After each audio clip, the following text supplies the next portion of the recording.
question, Claire. Allons-y. Nous allons chanter avec cette jeune chanteuse très prometteuse, semble-t-il. Oui, Camila Cabello qui sort son premier album. Et bien sûr, vous connaissez son tube Havana. C'était le tube de cet été. C'est aussi la deuxième chanson la plus écoutée dans le monde le soir du réveillon sur Spotify. Alors Camila Cabello est d'ailleurs la chanteuse la plus écoutée sur Spotify. 40 millions d'auditeurs. Elle est même en tête des hits américains depuis 7 semaines avec ce titre. Et Rihanna et Beyoncé n'ont qu'à bien se tenir. Cette cubano-américaine n'a que 20 ans.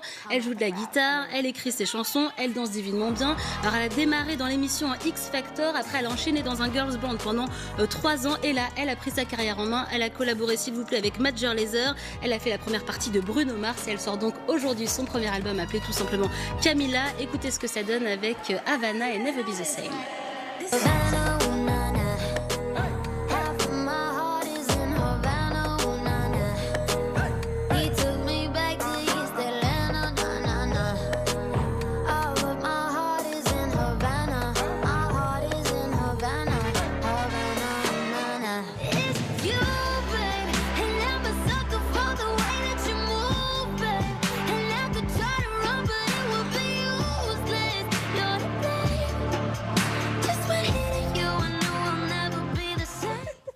Et Claire Fournier nous disait c'est sucré, elle a bien raison, c'est sucré. C'est pour les ados. C'est pour les ados, mais pas que. Moi, Havana, ça a été En soirée, mais vous allez encore à des soirées de jeunes. En soirée, Havana, ça marche bien. Moi, personnellement, j'ai écouté ça tout l'été. Elle me rappelle vraiment Britney Spears à ses débuts, très fraîche, pleine d'énergie, bête de scène, toujours le ventre à l'air, vous l'avez vu, et toujours en train de tirer la langue. Bah oui, c'est la jeunesse, écoutez. La jeunesse tire la langue. Eh ben oui, voilà. Elle n'a rien inventé. C'est côté un petit peu.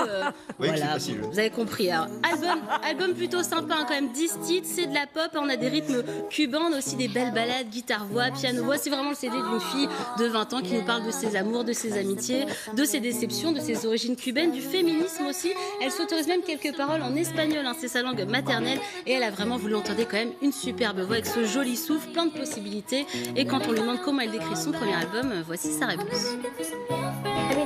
J'espère que je n'aurai pas à l'expliquer. J'espère que les gens comprendront quand ils écouteront l'album que chaque chanson, à part Crying the Club, que j'ai retiré finalement, provient de notes écrites d'abord sur mon téléphone. Chaque titre raconte quelque chose que j'ai vraiment vécu ou quelque chose que j'ai vraiment ressenti, et ça, je pense que ça rend l'expérience de l'écoute encore plus authentique. C'est beau.